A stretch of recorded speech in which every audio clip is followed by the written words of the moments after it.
right, welcome everybody to our last Media Lab of the summer.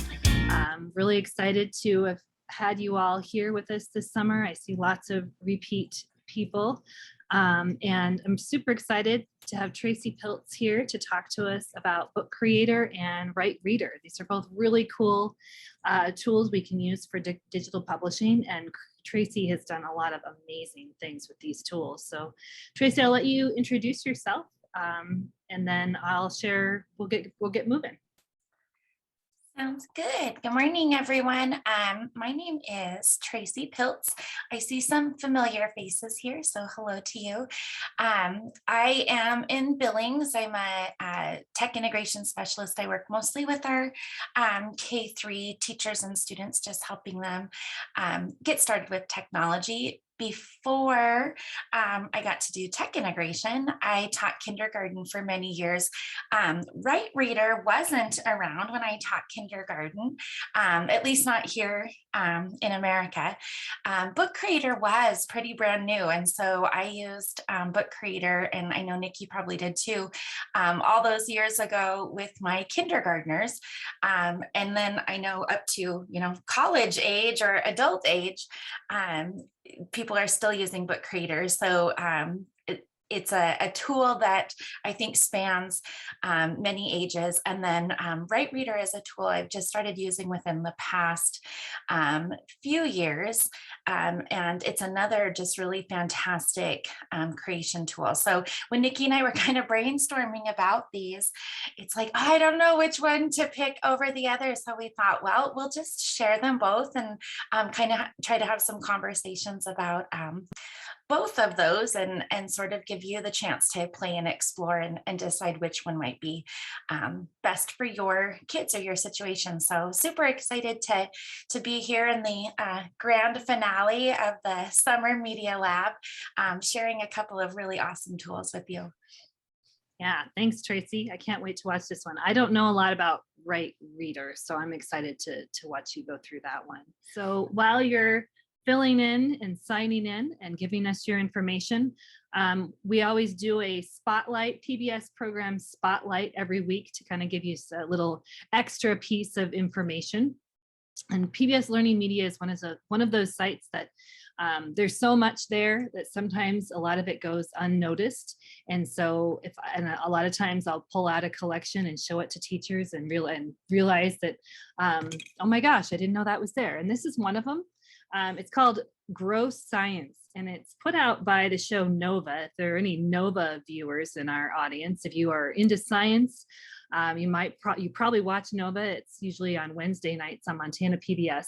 And this is a digital series that started on YouTube after Nova got started, called Gross Science. And it features a bunch of really short form videos and some DIY activities, all about high interest topics. And if you work with really kids of any age, like my 7-year-old loves all of these topics because they're all things that are gross, like poop and slime. If you can look through some of these, Gross Science, can bird poop make clouds? Burning questions that all kids probably have. What really causes sunburns? What sounds does an ant make?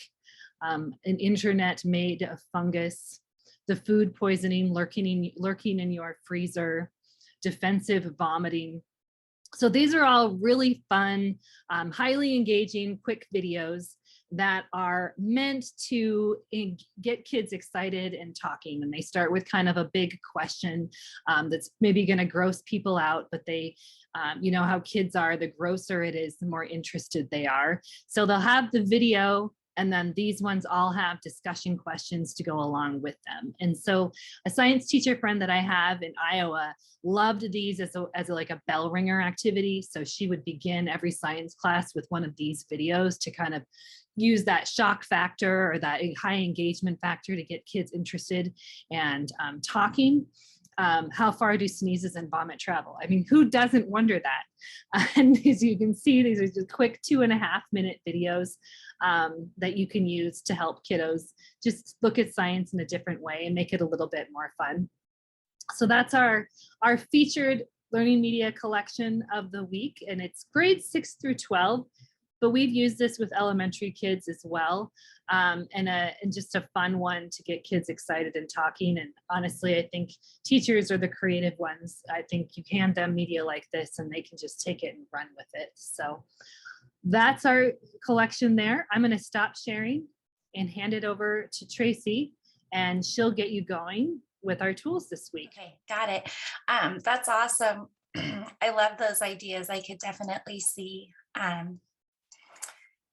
kids loving learning about science with all that gross science, and then using one of these tools, and you learn more about them to kind of reflect and share about what they learned. So what a fun idea. I'm going to go ahead and I'm going to try to get this into a bigger mode here, so you can see that a little bit more. Okay, there we go. So both of these tools, especially from the Book Creator title, I always ask kids when I go to show it to them, what do you think you could do with a tool called Book Creator? And they think it's like a trick question. But they are book making tools, which of course leads to this idea of digital storytelling. And so before we dig into the tools themselves, I just kind of wanted to pull up some of these ideas and have a little bit of a discussion. I said to put in the chat box, but of course, you're always welcome to just unmute and share your ideas with us as well. But before we dig into the tools themselves, I'd love to just kind of talk for a minute or two about digital storytelling, what it is, and then kind of get your thoughts on why we would give students these opportunities. So you're learning about Book Creator and WriteReader. Why do you want to, why would you want to utilize these tools in your classroom? So digital storytelling is, of course, just telling these stories instead of on paper, using some kind of digital tool to tell these stories. And there's so many, all of these media labs that Montana PBS and Nikki hosts share these fantastic tools that give our students those opportunities to be able to tell stories in these new ways. So creating some kind of media, using technology to bring your story to life, using those interactive tools and creativity. When we look at sort of that scale of tech integration that some of you may have heard of, that SAMR scale, where we're looking at whether we're substituting what we usually do with technology or we're redefining what we do in our class with technology. I think digital storytelling lends itself so well to redefinition. Actually, you could probably cover every step of that ladder with digital storytelling. I could just say, okay, instead of writing your story on paper, let's type it in a Google Doc.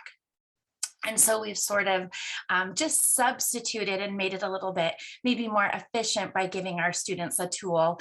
But when I look at things like WriteReader and Book Creator, and I know Sarah shared about Canva last week, we've now just transformed that experience. Students can now add animation, they can add voice, they can add video, and they can really take that storytelling to a whole different level than they would have if we were just writing on paper and pencil, and then just kind of changing and creating those stories in a new way. So I'd love to hear your thoughts on digital storytelling, why we give students these opportunities, maybe ideas for things you've done in the past with digital storytelling. So feel free to unmute and share, or I'm going to keep my eye on the chat box over here too.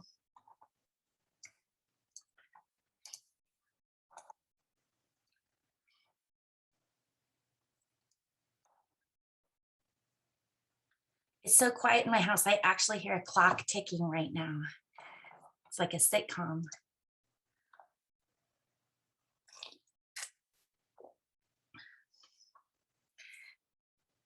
Online wait time is way worse because everyone's like frantically typing.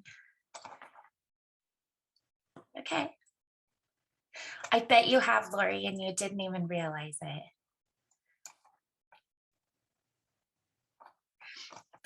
So go ahead, if you're typing, keep typing. After we share the tools and you kind of get an idea of what sorts of things you can do in here, we might remember to ask this question again, because then you might come up with some brainstorm ideas.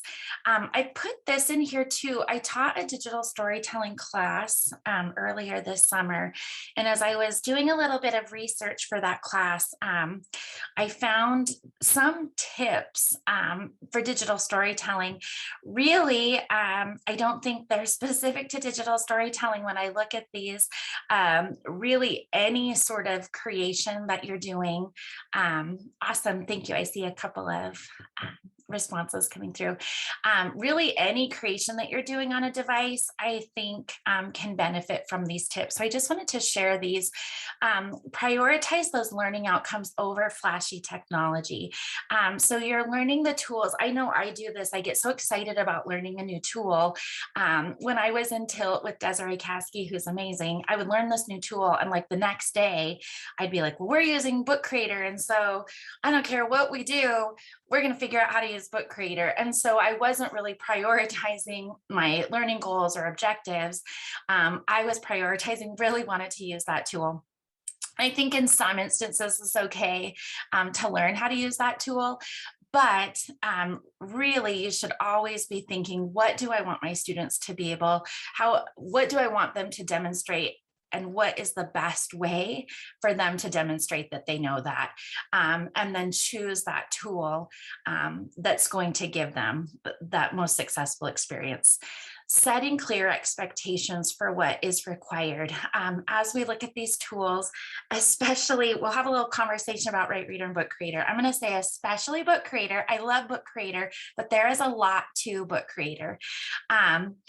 And so if you don't have clear expectations for what's required, they're going to have a really hard time focusing, I think, on the learning goals and the objectives. So just being really specific. And again, I do this with all of the tools I show students. When I introduce Seesaw, the very first time to kindergarten, there's a ton of multimodal tools in Seesaw. I tell them all we're using right now is the drawing tool. And I only approve things where they use the drawing tool. So I'm setting really clear expectations. If I tell them they can add an image or a digital sticker to something, I tell them like 1 or 2, so that it doesn't turn into all of their time is spent finding pictures or finding stickers. So just being really clear about what's required, and then really sticking to, I said 2 stickers and you added 3. So you need to remove one of these before I approve it, like really being set in those expectations. So again, the goal is the learning. They're not getting so overwhelmed by all of the extra stuff that they can do. I think scaffolding the project, can be really helpful. And I know, and Nikki could probably grab a link to this, but PBS Learning Media has some great resources as far as digital storytelling, like helping to break those into pieces, a storyboard, which can be a simple, a kindergarten storyboard is, draw 3 boxes and then plan out beginning, middle, and end of your story. So it could be as simple or as complex as you'd like. Maybe they're going to create a script, figure out what images, audio, and do those by piece so that it feels a little bit less overwhelming because they're doing a little bit at a time and you're able to check a little bit at a time as a teacher. Providing those opportunities for collaboration, I think, are really helpful. Having conversations with each other helps them kind of create those connections and make meaning. And really the big piece here is that student ownership and agency, not making these like cookie cutter projects. Why we love using technology is, Karen wrote on here, the creativity and the imagination. Tammy wrote that too, creative, because they get to change the font or add in pictures that are important to them or choose a different background color.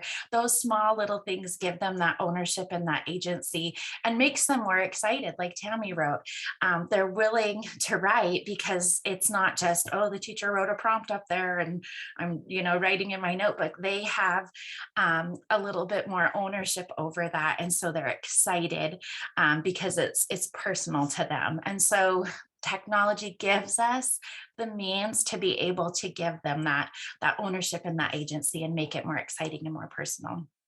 Again, anything else to share? There's some great little comments in the chat about this. So anything else to share, pop that into the chat. Nikki shared a nice link from PBS Learning Media that has a template and some support materials that you might want to click on and grab.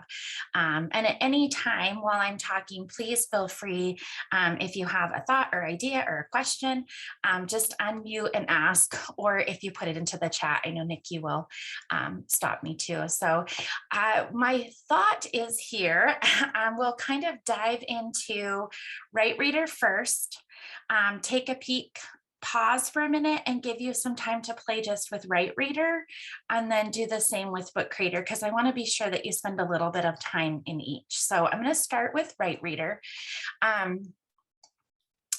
I'll say ahead of time with both of these, they are freemium tools. I don't know if that's a real word or just something somebody made up, but basically it means you can use them for free to a limited extent. And then of course you can purchase a subscription beyond that to use sort of the full capacity. WriteReader doesn't limit the amount of books that you can create, but it does limit some of the features that you have access to if you're using just a free account. So WriteReader.com is sort of where you'll get started with WriteReader. It is totally web-based, so there's not a WriteReader app, but the web version works awesome on mobile devices. In fact, I had used it a little bit, and then when I taught, I had the honor and privilege of teaching remote online first grade. I used WriteReader because you sort of never knew what device your students were going to be using. And so it was so much easier to just say, go to this website than try to figure out how to get an app pushed out to them. So I used this because it was, you could use it from a phone, you could use it from an iPad, you could use it from a Chromebook or a computer. I really liked that. So WriteReader.com, whether you're on your computer or a mobile device, that's where you're going to create.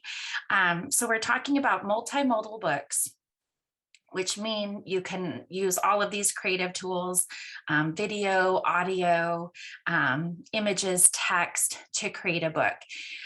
These can be shared with a link, and I'm going to dive in and I'll do a little demo here in a minute with a link. A reading room, which it means you could sort of curate a collection of WriteReader stories and then share a link to that, that one room that would have several stories in it. Or you can do a PDF download.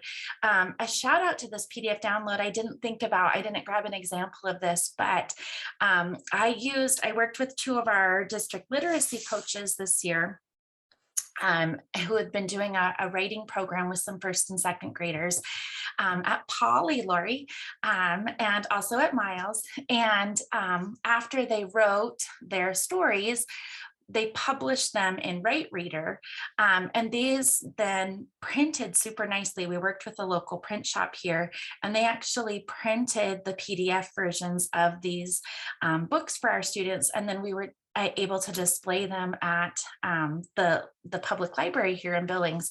And the books really looked lovely because of the way that you can save and download from WriteReader. So I'm always thinking like, print, why would we want to print something? But we can't take away the excitement students have from like actually holding that printed book that they created in their hands. So that was definitely a nice feature of this, is how nicely you could download and print them if you choose to.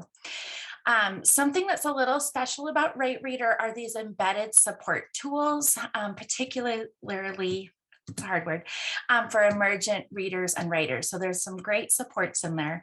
There's an adult writing space. which is kind of unusual to give feedback and comments.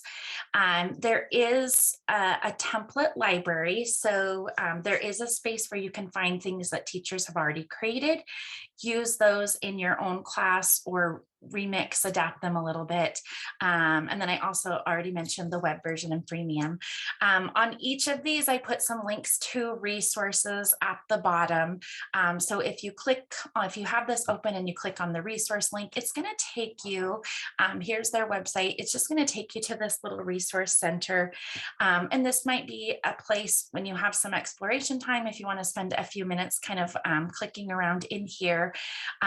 There's the template books, there are some writing prompts and things like that. The support page here is also going to give you some resources if you're needing some help getting started and that sort of thing. And then the Wakelet collection is just something I put together for teachers here in Billings, but there are some examples and ideas in there. Here's a couple of examples, and then we'll kind of dig in and I'll show you sort of live. I'm going to click on this one here.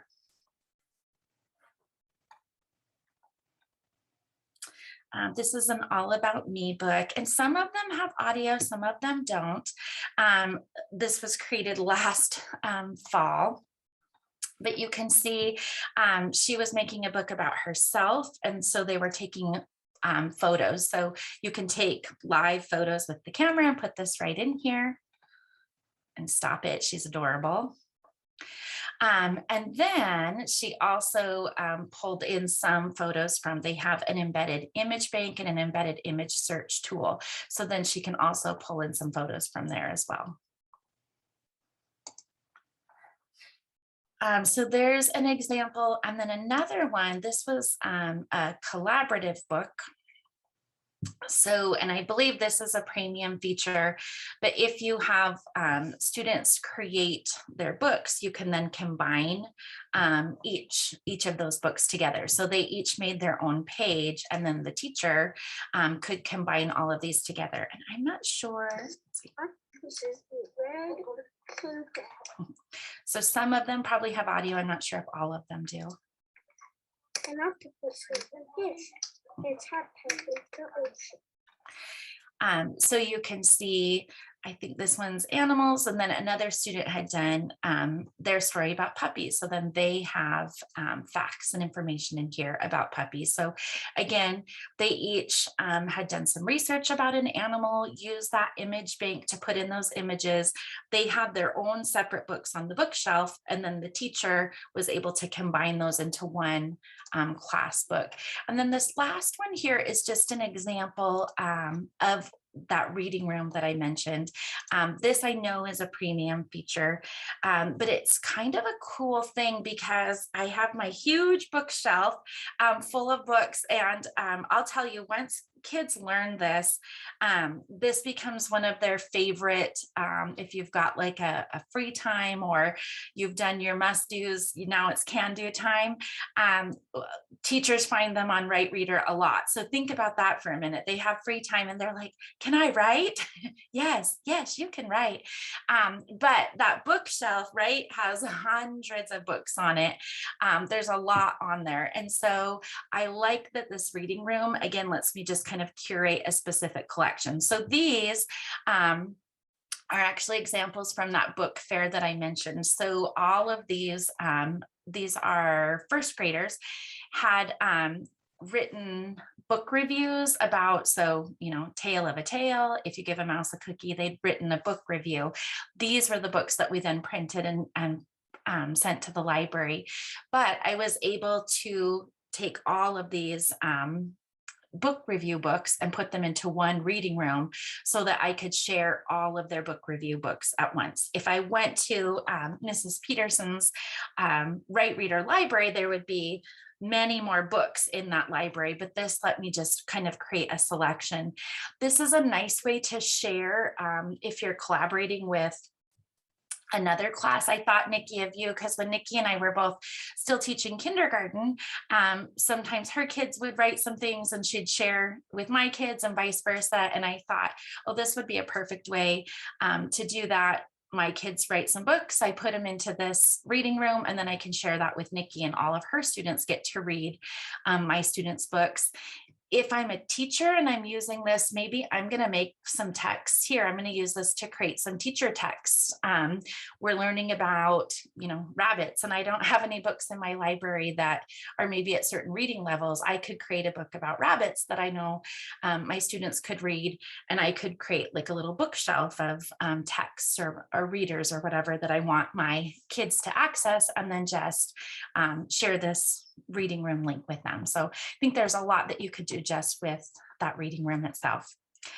I'm going to go ahead and just dig into WriteReader now. If you have questions, again, about those examples I shared, if you have questions as I'm demoing, just let me know. Oh, looks like I was already logged in. So I just clicked on login. We're going to give you, excuse me, some exploration time here in a minute. So I will, if you are already have like a little tab open, both of these, like I said, you can start with a free account. So if you don't have an account, you can go to WriteReader.com and click on that login button and just create a free account to be able to start exploring with today. So I'm just going to grab, I kind of have, I have a lot here. I have one kind of at the bottom. Let me find it, that my daughter named. So I'm going to open up this one so that I can play in here a little bit. So again, here is my class bookshelf. When you first create your account, it will make a class for you. Your bookshelf will obviously be empty, except for it does start with these 3 books right here to kind of help you get started. There's some inspiration books over here. Your settings are right here in this top tab. You can change, it'll just say my class. So you could change the name. And then I just kind of want to click through so that you see what settings you have control over. In your book settings, the standard book and then the premium version has a picture book, and I'll show you what those 2 things mean. The page types, there's one that just allows for full text. This is probably the most popular. You can put an image and then student text. And then here's the one I had mentioned before where there's a space for an image, student text, and then there's a bottom box for educator text. I always use that. So I think of back when I was in my kindergarten classroom and kids were writing in their notebook, I would conference with them or walk around the room and say, okay, Nikki, read me this sentence. Again, we're talking kindergartners. So sometimes I could sound it out, sometimes I couldn't. And I would make little notes on that page. Sometimes I would write the full text of what Nikki had written in her own invented Nikki writing so that we could remember what she had written. Maybe I put a little note on there about like letter sounds or something. I can use that box or that text box in WriteReader for kind of that same sort of thing. If I needed to write exactly what Nikki had said she had written down there, I can do that. A benefit of that is when students go to read the book, there's a read aloud feature. So it would actually read aloud to them. So they would see like, oh, I was trying to write the word like or whatever, and maybe they wrote I like hey. They would see in their space, and then they would see below that correct writing of it. So I think that this could be a useful thing. I don't always have the time to go in. I mean, you don't always have the time to conference with every single. So whether you have this on all the time, or maybe it's easy to toggle on and off, and then you're able to hop in there and add that. But that's just what it is, so that you're aware that that is there. The student settings, by default, they can see each other's books. So as soon as a book is started, they'll be able to see it. No, like, I have to click and approve it or anything. You'll see them all too, but you would have to sort of make a habit of going through there and reading them if that's something that you have a concern about. If you don't want them to automatically see one another's books, just toggle that off and they'll only see their own books. They can't edit anybody else's books, but they can view them. So again, usually teachers leave this on. A few teachers that I've worked with have toggled this off because they really prefer to kind of manage that a little bit more. Using camera and audio, we want to do that. And then these writing and utility settings, I think this is a big piece that really sets WriteReader apart, are these utility settings here. So allow spell check in the child text field. By default, oh, maybe I've already messed with these. By default, some of these are already on, but notice when I click select students, I can assign these utility settings to certain students. So if I don't want, I have some students maybe that are really strong spellers and I don't want them relying on this, they don't get this check mark, but I have some students that need these supports. I can make sure that these tools show up for those particular students. Speech to text, same thing, to be able to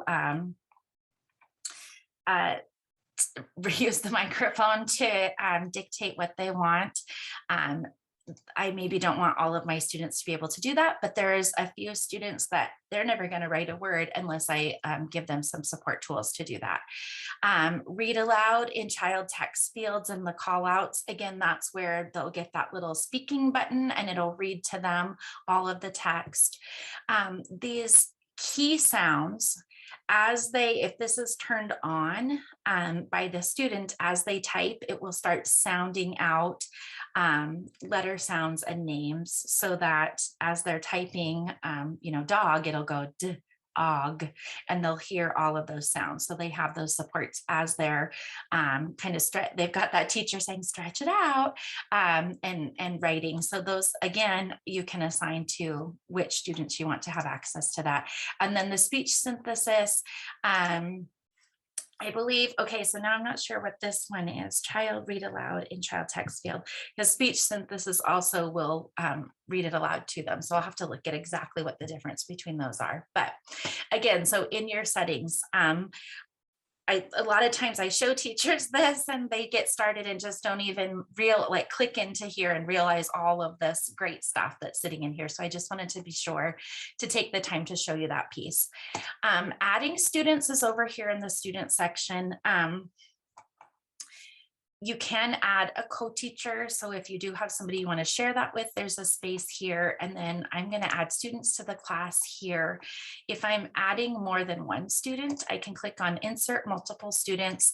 I could copy and paste those student names in here. It's going to create a username for them. Kind of like you see here. So Sloane's username is here and then her name is here.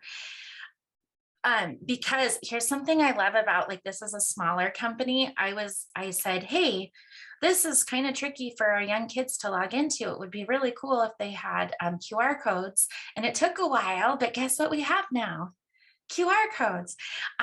So for, especially like if you're on a mobile device for younger students, it'll now create these login cards. So I'm just going to kind of click here. And what it's going to do is create a card for each of your students that looks like this. So it'll have their username and that class code, but then it'll also have a QR code. And if they just scan this with their camera, it'll automatically log them into WriteReader. So that's super helpful. And then this class list here is going to print a list so that you have their names and their usernames if they need that.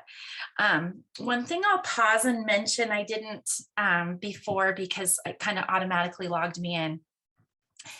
If you use Google Classroom, you can log in and create your account using Google Classroom.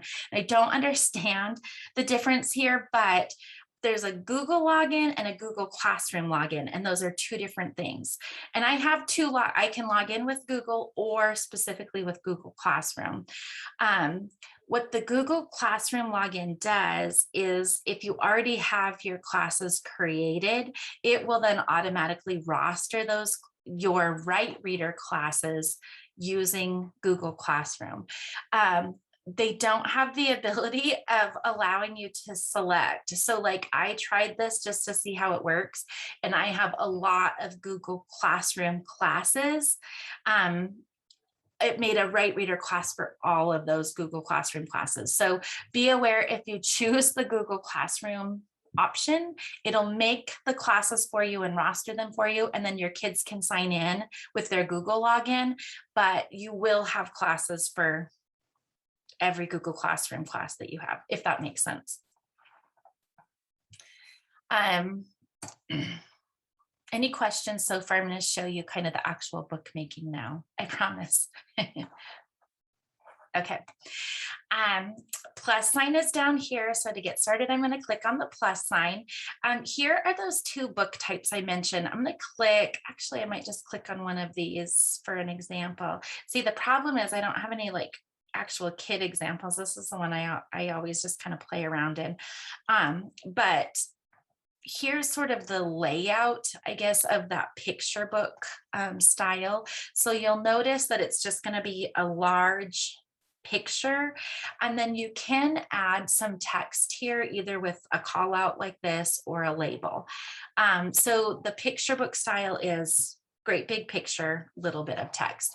That is a premium feature. So if you have a free account, you won't see that picture book option. This is sort of the traditional book style. So I'm going to go ahead and start here. I usually do the picture books with, you know, pre-K, K, unless there's a like real specific reason that I want to create a picture book with older kids. Usually first grade and up, I start with this traditional book type. And then you'll notice over here, here's where I could enable those like key sounds if I wanted to read the words and sentences aloud. Okay, I just figured out what the difference is. So this is going to, after I type a sentence, it'll read that sentence aloud to me. So then I could hear like, does that say what I wanted it to say?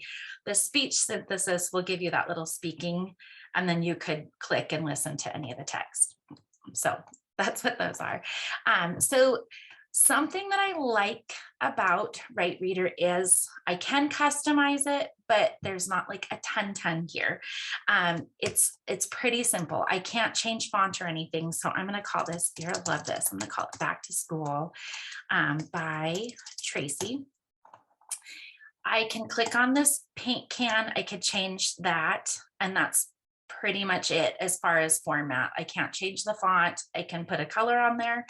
I can click on images down here, and I've got a few different options for my images. So I really like this embedded image bank, and I usually stay here first, just to kind of get them comfortable with all of the things that they can choose. The image bank is our curated collections from Pixabay. So we know that they're copyright free. We're okay to use them. They're filtered. I'm going to kind of try to look through. So like, see how I'm just sort of scrolling across the top. This just sort of shows me these different categories. Kids really like this one. I have lots of second grade boys that will write how-to books for playing Minecraft. This one I think has some little school ones. So maybe I'll just go ahead and I'm going to select it and then say save, and then it'll add that into my book. I also have a microphone here, so I could record Back to School by Tracy. And then you'll notice that that turned into that little play button. To add a new page, I always do this. I click here and it just takes me to the end. To add a new page, you have to click on this plus sign. And then here's where kids can select those pages. So all text. This one is what I usually say just pick the middle one because they can do a picture and text. If you really want them to, if you want to have access to this little educator text at the bottom, then you could ask them to use that page type, and then you're able to put some notes down there at the bottom. So they'll just continue their story from here. I'm just going to show you. So beyond these embedded images, there's a search tool. Again, it searches Pixabay. So it's a great conversation about, you can't just go out to the internet and grab any picture that you want. Most of them are familiar with plagiarizing like words, and they know they shouldn't do that, but they don't really get that is the same for pictures. And so it's a nice time to have a conversation about making sure that you're using pictures that are okay to use and that sort of thing. Sometimes like they would look at this and be like, there's probably not anything here that they'd get super excited about. And so it is kind of a conversation about, yes, but if you just go do a search, those aren't necessarily okay to use. So I'm just going to grab this one for now and kind of put it in there. You'll also notice when you add images that you can use the camera, like in that one example where they're just taking photos, or you can upload. So if they have images saved to their device, they can also upload those into that image section. You'll notice this little call out here. This is where I could add a label. So it'll go onto these images, or it works the same on that big picture book. So, you know, students writing or whatever. And I can kind of move that where I want it to go. Or I could change this to, you know, some kind of talking bubble. And that could be on there as well. Students obviously will add their text. On the first day of school, they can add their text in there. It is the first day of school. So again, there's that little talking bubble on there where they can have those read back to them. This will automatically save. When I go back to my bookshelf, I'll see that this is on my bookshelf. So it's great because they can start a book and close it down if they don't have time to finish. It's really easy to then just click this open, edit that book, and then continue working. I'm gonna show you a couple more quick things, and then I promise I'm gonna stop talking and give you a few minutes to play. Hopefully you have another tab open and you're kind of exploring while I'm talking, but a couple of important things I wanna be sure that you see. This print and download button that we chatted about, here's where I can, you know, download that, a PDF version of that book if you do wanna print it. The link sharing works great for sharing with others. I obviously use a ton of Seesaw, so this works really great to share out to Seesaw, but you could put it anywhere that you share. You could email it, you could put it on a Google site, anywhere that you kind of save and share. Kids don't see this option unless you have turned it on. So Tracy wrote this great book. I've given her some feedback using this little comment tool here. I can give students feedback. So when they log in next time, they can see and listen to the feedback. It's great. We're done. I can come here and say, okay, this is ready to share.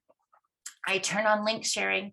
Now, when students go to that book, they'll see this live link here and they can just copy that link, and then they could paste that onto their website or into Seesaw or wherever it is you want to have them share.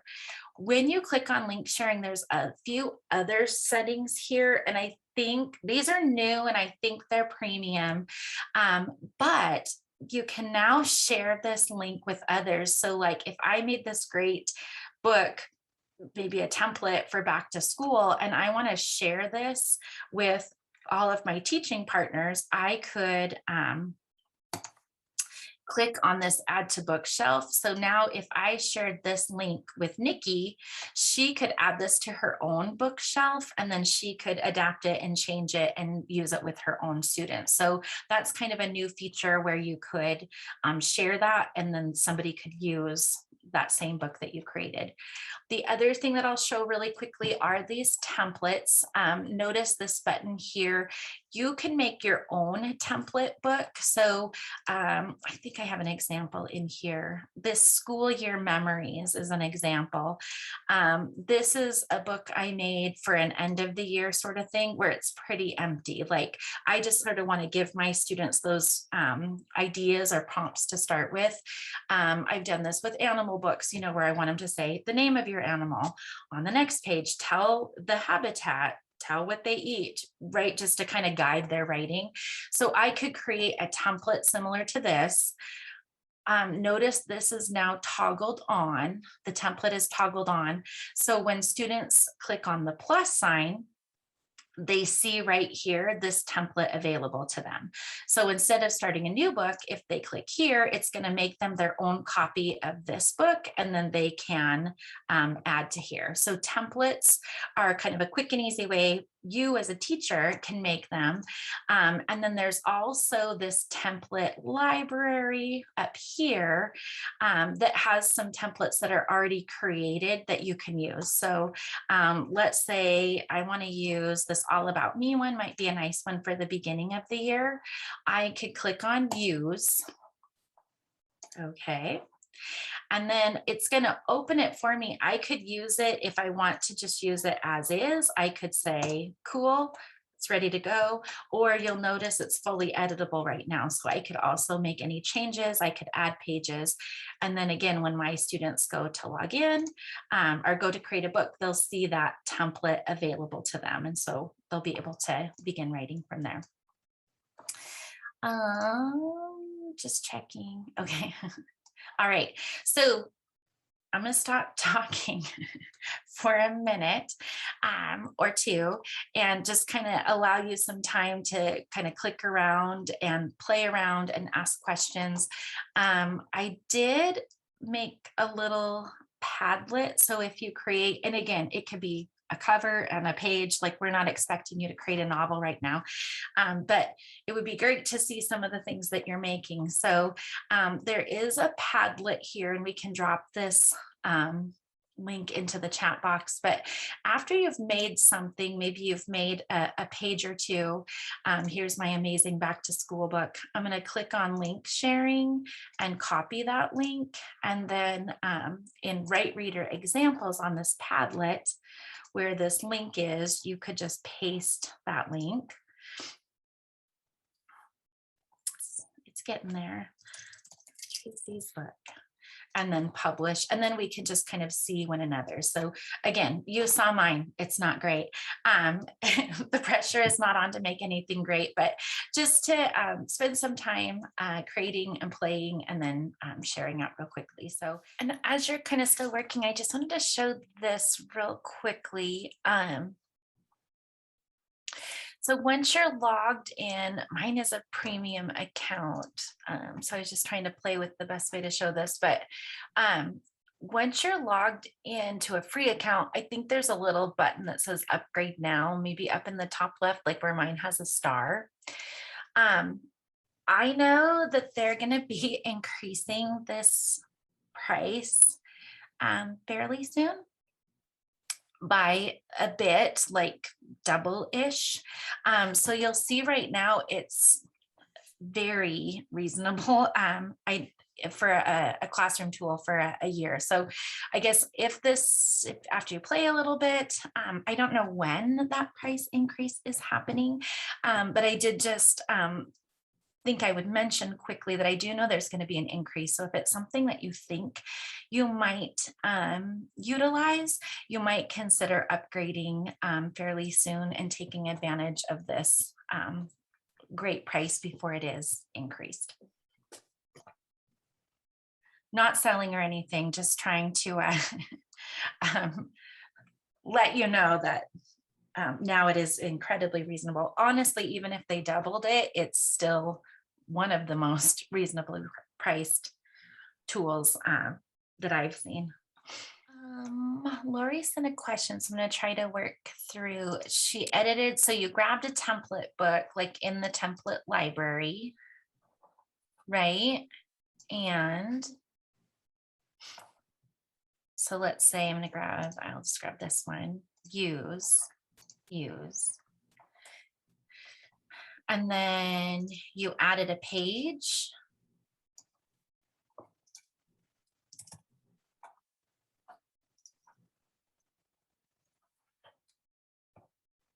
Oh, now mine's gonna be slow.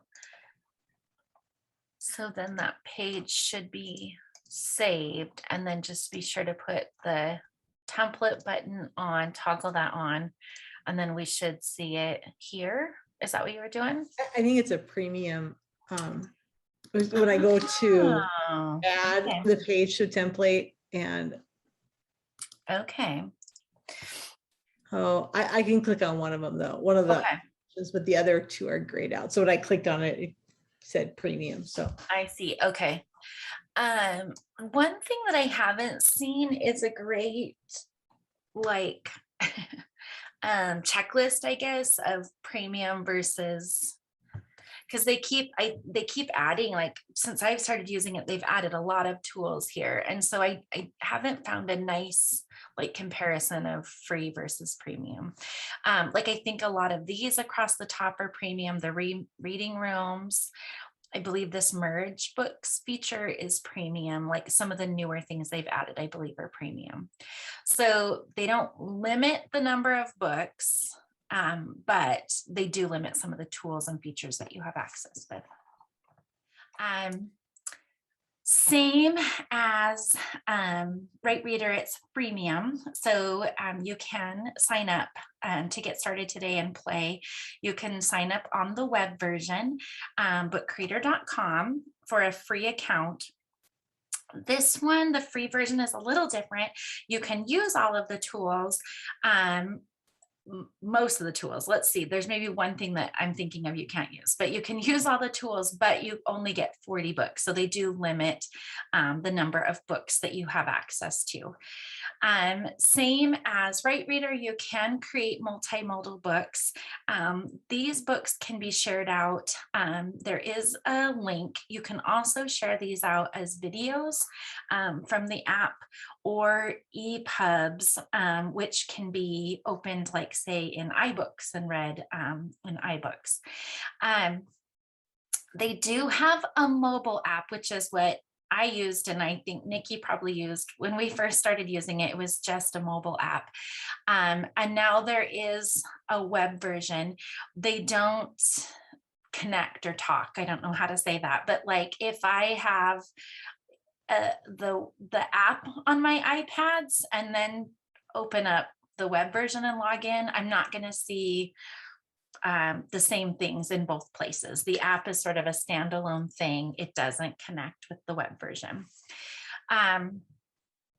The web version does work on mobile devices, which is something I just learned this year. I don't know if that's new or not, but you can on an iPad go to bookcreator.com and create it. I don't find that it works for it needs a certain screen size. So I don't know. I haven't tried from an iPad mini, to be honest, and it won't work from my phone. But you can use it on like our iPads. We've been using it in some classrooms. So a little bit of a difference there, where WriteReader is a little bit easier. Like I know it's going to work on the web on any device. They have some themes and templates. So you can use those themes and templates similar to WriteReader. And then you can kind of remix them and make them their own. There is a new feature where they've partnered with some different apps, Desmos, Bitmoji, Canva, and you can pull things in directly from those apps right into Book Creator, which is pretty cool. There is a resources link that I put at the bottom of this. After I give you a little taste, if it's something that you're really interested in learning more about, I actually just did this course last night because I had done the old course and I wanted to be sure I did the new one before this training. There's a free Book Creator certification course where they will go into depth about all of the things that I'll kind of give you a little snippet of today. And then you get like a cool little badge. So if this is something when we're done, if you're like, oh, I really like Book Creator, I want to learn more, I would definitely recommend coming back and checking out that certification course. Just a couple of examples here for Book Creator. I'm going to go ahead and click on these. This is an all about me book, similar to what we saw in WriteReader. All About Me by Timmy Square. Hi, I draw a heart, a dinosaur, and a basketball. I click on these just because I love hearing their little voices, you know. My favorite video game is Fortnite. My favorite movie is The Amazing Spider-Man. So as I'm clicking, you can just kind of notice a few things. Again, we have a camera. They can add their own photos in here. Something that Book Creator has that WriteReader doesn't have is this embedded drawing tool. So you'll notice that he drew right into his book. You'll also notice there's a lot more customization options. He's got his fancy writing. He's got lightning bolt background. He's able to change the color of his font. There is still an image search. You can tell that he brought these images in. Again, a drawing here. I don't know that any of these have an example. I think this is adorable. I don't know that any of these have an example of a video, but you can also import a video into Book Creator, which you can't do in WriteReader. You can import images into WriteReader, but not videos. So there's one example. And then this is one where these students had done, I think that was a 3rd grade example, I believe. And then this student, who I'm familiar with, they had done Sarah Rainey, who some of you probably have learned from in the past. She has been going into 4th and 5th grade classrooms, and they did some research projects about national parks. And then they used Book Creator to make books about holy smokes, about all of the national parks. And then these were embedded into websites. I think one of Sarah's sessions this summer, I think, was about Google Sites. So then these were embedded into their Google Sites. Again, you'll notice the pictures, there's a lot more text. So there is the ability to add quite a bit of text. The other thing that she can do here that isn't, like in WriteReader, I add a picture and there's just that one image right at the top. You'll notice here she's basically created a little collage with many, many images. I've got some different backgrounds. I can change the background color, change the text color. She's added all of these captions in here. So Sloan enjoys Boston Terriers, art, and unicorns. So Book Creator does have a little bit more, I would say, sophisticated look to it. There is a little bit more you can add. There are a lot more customization choices, which depending on your kids and your grade level and what your focus and goal is, can be a good or a bad thing. Sometimes they can get so, I don't know, sort of distracted by all of the choices that it's hard to get them to focus on the actual writing. But it is also really, really cool. Like when you look at what she created, I mean, there is a ton there that she was able to add to that. I just saw. See, I knew someone was going to ask that. I don't know, Lisa. I'm going to show you both, and then we'll chat about it. I can't decide. That's why I use them both, because I can't decide.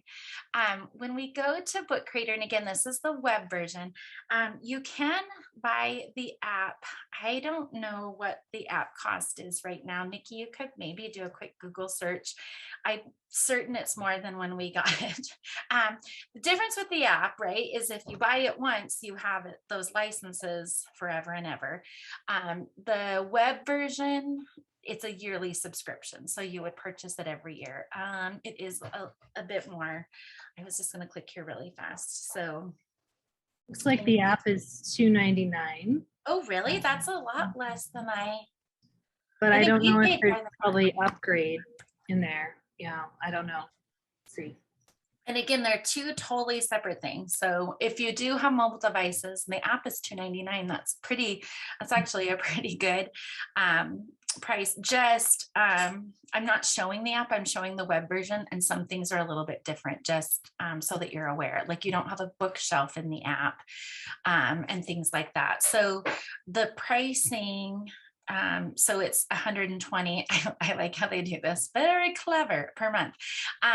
So the pricing is about 120 for a year. Again, it is a pretty phenomenal tool that you could use for I mean, such a multitude of things. So if this is something you like, I definitely think if it was something that we're using often, it would certainly be worth that price, because when you think about all that you can add to it and all the things that you could use it for, I mean, it's not trying to figure out sign in, it's hiding up there. It's not like this would be specific to just a particular grade level or subject area or anything. So I'm just going to log in real quickly here. It was interesting because, oh, I'm logged in as Sloan. Okay, hold on.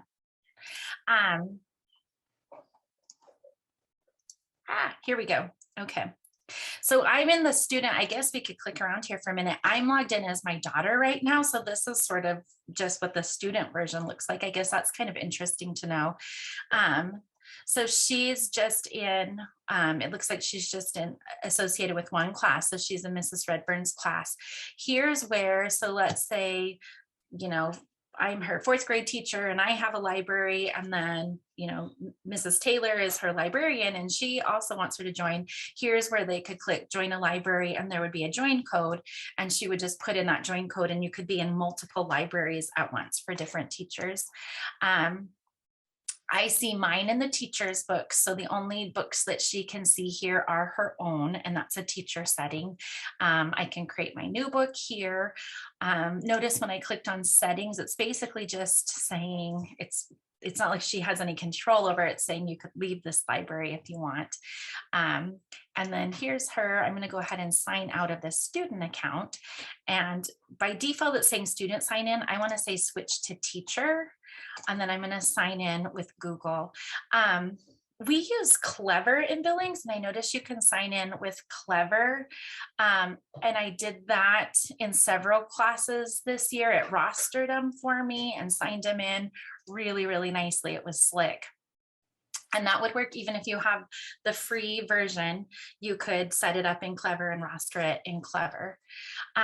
So again, I'm now into my teacher account. You'll notice I have several libraries. So it'll start you with one library. Remember, you have 40 books. And I think in the free version, just one library and 40 books.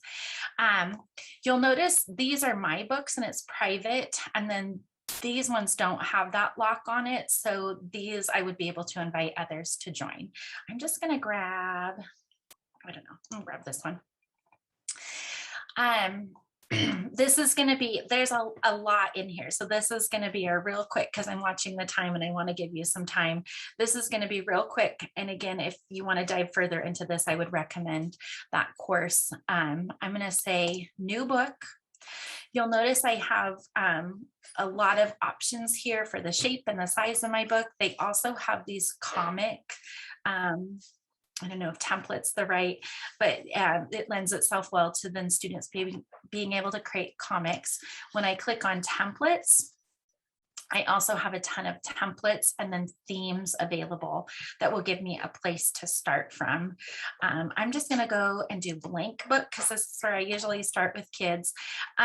It's not going to, I'm going to click on the comic just so you can kind of see. It's not going to automatically create a comic, but it is going to give me, when I start adding stuff, I'll have more options because I clicked that comic layout. I'll have a few more options available to me. Every time I want to add something, I'm going to click on the plus button. So if I want to add images, if I want to draw, if I want to type, that's all going to be in the plus button. Again, I could do an image search. Let's say cat. I could do an image search. These are also from Pixabay, so they're free to use. You can modify them. I can grab this cat. I do like that it has that you can add the citation and everything right on there. I think it's a great way to start teaching our students about that digital citizenship piece and how to be smart about that. When I'm on images, you'll also notice I could upload from my computer. So if I had something that I wanted to, I already created or had it saved, I can upload that from there. I can also just use the camera as well and take pictures right from there. When I highlight an object and click on this, I say it's the inspector button. I say it's a fancy eye and it makes it fancy. So it always adds something to whatever you have highlighted. So some cool accessibility features in here. You can add alternative text for the image. You can hyperlink the images. If you're making this as something to share out and you want the students to be able to sort of use it but not move stuff, you can lock things in place as well. So I could make a template and lock certain things in place. I'm going to add text now. So I'm just going to come here to the text. Again, I have these options because I clicked on the comic. If I didn't click on the comic, I just have regular text. So I'm going to say All About Cats by Tracy. You'll notice the microphone here, so they can dictate that text as well. All of my formatting is in the fancy button, so I have to make sure I'm clicked on it, and then if I click on the eye, I can make it bigger, I can make it smaller, center it, all this kind of good stuff. Here's where all the fonts are. So again, you'll see I have a lot of choices as far as my font goes. I can change the colors of things. If I don't like these, I can go plus, and I can basically make it any color that I want to. I would just have to say apply. And then, backgrounds, I could add shadows, all of this kind of good stuff is all in here. Again, I'm going fast, so tell me to stop if you want me to slow down on anything. When I go to page, that's how I'm going to be able to change the background. This is when I click here and the kids start oohing and awing because they think this is pretty cool. To be able to change that background, I can do solid. Oh, these are my comic backgrounds, sorry. So those are my comic choices. I can also just do like solid colors.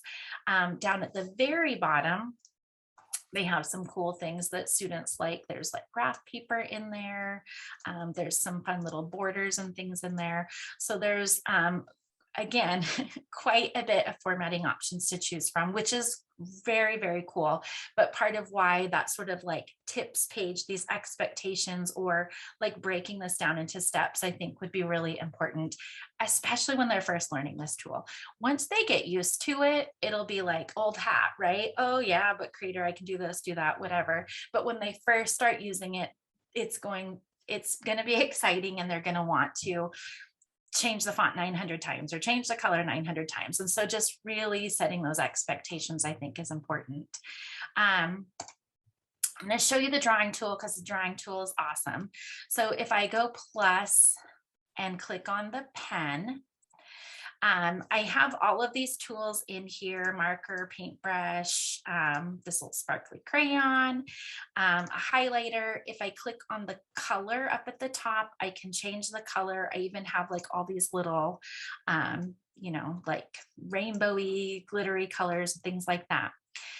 This tool is super cool. It's this auto draw feature. And if any of you can go to just Google auto draw and use this, but it's also embedded in Book Creator. I can change, you'll notice my little thing showed up here. So you can change your ink color here too. Now, I didn't think of anything to draw ahead of time. I have to do something really easy because I'm a terrible artist. But you start drawing and then watch what happens across the top here. It's kind of like guessing what I'm drawing, and then it's going to give me some options. So I'm trying a sun. This is like the epitome of my drawing skills. Usually I'm trying to show this to kids and like it has no idea what I'm trying to draw. So you'll notice now it gives me some options up here. So if this is a sun, I could now click here. Here's where they get a big ooh too. And then it transforms it into one of those drawings. I can resize it from here. Maybe I do want to change the color before I kind of click out of here, and then move it where I want to on the page. And then I'm going to kind of X out of there. So that auto draw tool, I think, is super duper cool and gives kids some confidence if they are a little bit hesitant about drawing, because it'll kind of give them those little icons. The emojis as well, to me, are almost more like stickers, because I'll show you how big they'll show up. If I add one here, like it looks like a big sticker.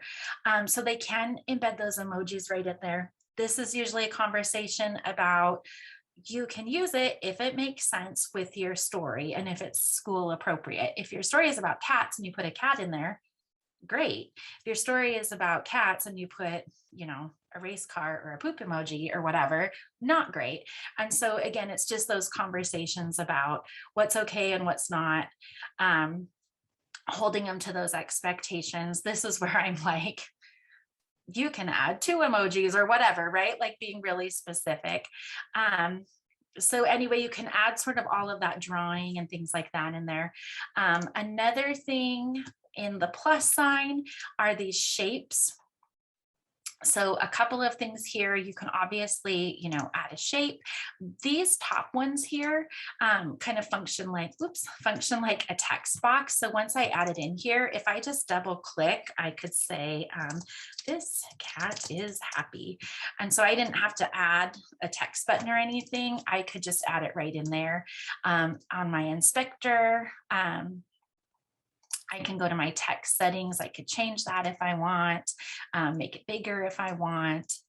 And then also in the shape, also in that shape tool, they are connected to the noun project. So I could search for icons in here. So I could say cat.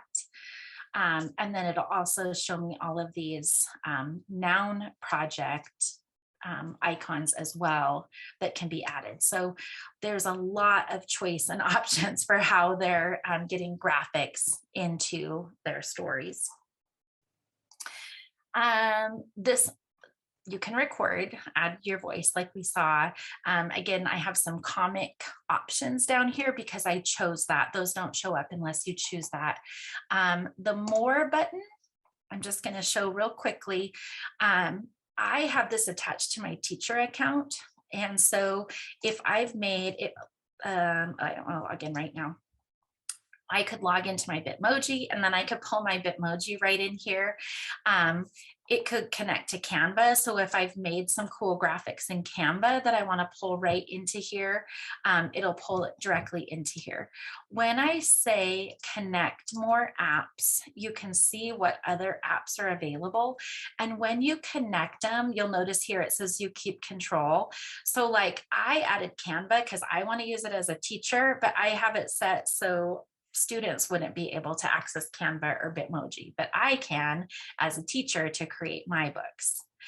So you do have some control there. Some of these, this was the part where I said, these are the things that are marked premium. So like these ones along the bottom, you can only utilize if you have a premium account. This maps thing is really cool to be able to embed the maps in there. But these ones across the top here are free and you can add those in there. I know that there's a ton more here, but I do want to stop and give you some time. Oh, I know what I didn't show. An important part to show is how to share these. So they save automatically, just like in WriteReader. They'll be on my bookshelf. Next time I come, I'll just open it up. I can continue to work. This settings button is important. By default, they can read each other's books. So if you don't want them to, you would want to toggle that off.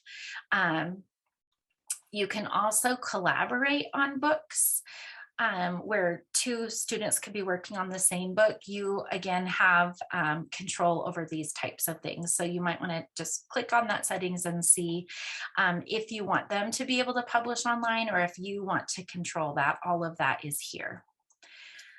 If I'm ready to share this book, so to put in our Padlet up here, when I click those 3 dots, you'll notice that it says share.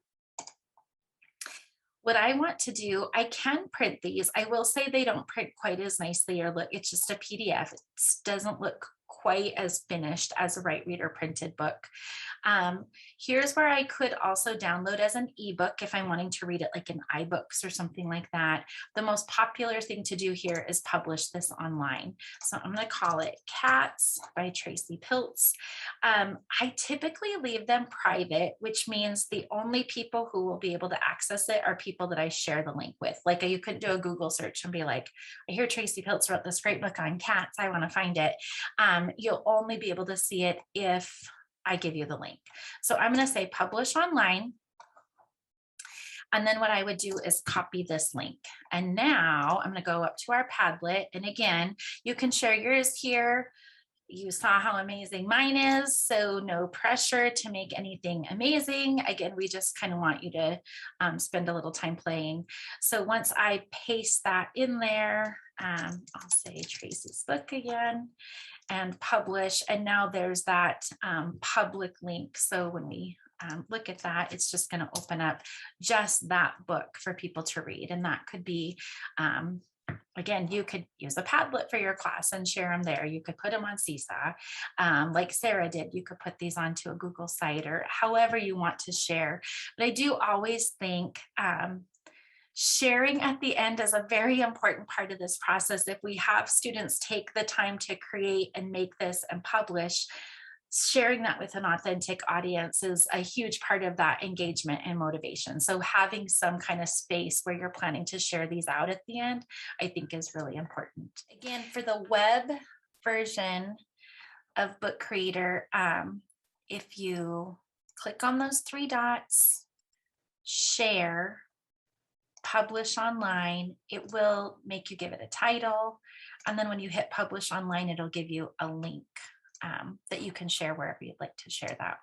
A little different in the app, but that's how it works in the web version.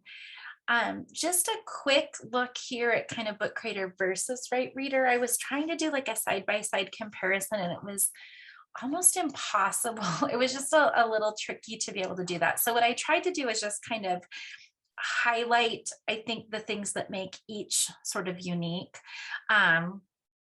Book Creator obviously has a lot more formatting choices, while WriteReader is much simpler. In Book Creator, I think adding video and drawings in addition to the images, text, and audio are a nice benefit.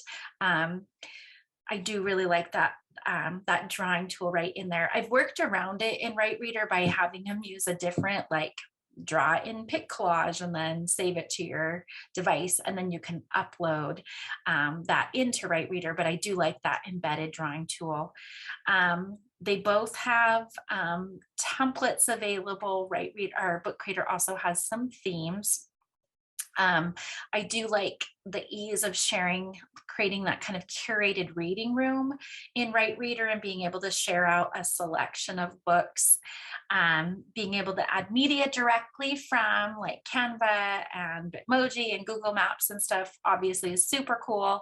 And then especially for emergent readers and writers, our littles, I really, really love those embedded support tools that are available within WriteReader. I guess another thing I would add in there too is if it is something I'm wanting to download and print, WriteReader does a nicer job, I think, of providing something that's printable. Lisa had asked, which one would you choose? I'm curious to hear your thoughts. I actually, one third grade class, I had showed them both and then asked them after they learned WriteReader first and then Book Creator. And I thought for sure, I really did think that they would say Book Creator just because there's a lot more bells and whistles. There were a ton of kids that preferred WriteReader and they said, Book Creator is a little bit distracting for me. There's just a lot of stuff there. And it was harder to focus on my story. And I was blown away that they were that self-aware to know that they were having a harder time focusing and that they were able to, do more writing in WriteReader. Some of them, of course, just loved all the bells and whistles, and so they preferred Book Creator. But I just thought that was super interesting. I think depending on, again, your students, how much time you have. If you don't have a lot of time, I think WriteReader is a simpler entry point because there isn't as much there for them to kind of fiddle around with, but they absolutely love it. They love adding the images in there. They love writing. They'll write and write and write. If you have more time and you really are wanting this very polished, professional looking piece, I think Book Creator is fantastic. I mean, I just don't think that you can top it. If you kind of go to that resource page and look at the examples, I mean, I'm blown away by what some people will create with Book Creator. It really is pretty phenomenal.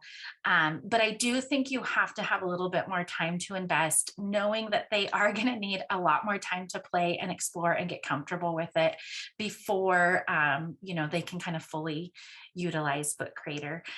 Tammy, exactly. I sort of just like having the ability to teach both. Same with any digital tool, right? Like you could say, well, you could also do that in Seesaw, and you could also do that in this, and you could also do that in that. I love teaching them a few, right? They don't need 100 choices, but giving them a few options. And then again, that choice and that ownership becomes a huge part of that engagement and motivation, because then if I say, okay, you've learned all about, snakes. Now you get to decide, how are you going to show me what you know about snakes? And maybe they get to choose between these tools. So I really, really like that. I do definitely, especially about K3, I usually start with WriteReader for sure. I love that course, Lisa. That Book Creator course is really nice. Again, I did it last night, but it is set up so you could start and stop at any point and then enter back in. If you are interested in Book Creator, I definitely recommend going into that course, because it went into, I'm trying to get to my homepage here, it went into a lot more detail of all of those things that I just showed you. So once you're logged in, I just clicked on certification here, and then it'll let you begin the course. So that was nice. Any other, I moved to prizes already. Any other just kind of questions, thoughts, comments about either of these tools before we let Nikki do some prizes? Melissa asked about age ranges. Honestly, I think either could be used with, I could say K-12. I think either could be used with K-12. When I go into classrooms, I work with K-3. I usually start with WriteReader. I found that for the most part, that's sort of all that those students need. I've showed Book Creator to a few classes. My colleague Sarah works with older students. I know she leans more toward Book Creator, like that example from my daughter. She was a 5th grader when she created that, and I know Sarah was using that with 5th grade. But again, look at those examples. Book Creator especially has them broken down like by grade level, so you can see some nice examples from all different grade levels. And I'm blown away by when they really get comfortable with it, what they can create. I started with my kindergartners using Book Creator. That was really the main choice. I'm sure there were others, but that was really the main choice when I started doing this with my kinders. And we were super successful with Book Creator as well. So I should also say Sarah Dahl in Livingston used it in high school.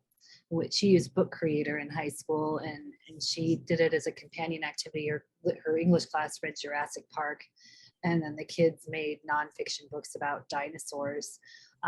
And so I think it's one of those ones that I think it gets mistaken as a younger kid tool, just I think because of the rainbow color and like the color cartoon look of it, but we've seen it in older groups as well. Just gonna click on high school. So yeah, you can see some really nice examples in here. So I just up here went to the Discover page, and there's some great examples to check out. Love it. this was our last Media Lab for the summer.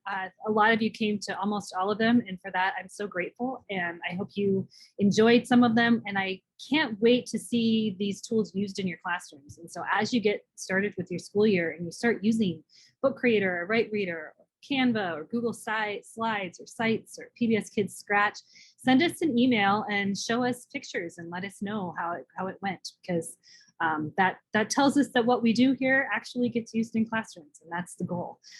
We will have another series probably starting in the winter or fall. I'm not sure when it'll start. I don't want to make any promises.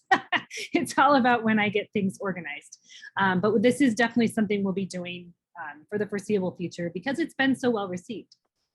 But I wanted to share this opportunity with you before I go. If any of you are familiar with our media literacy certification program and the online cohort that we host, registration is open, and you can click on this link in the slides to register.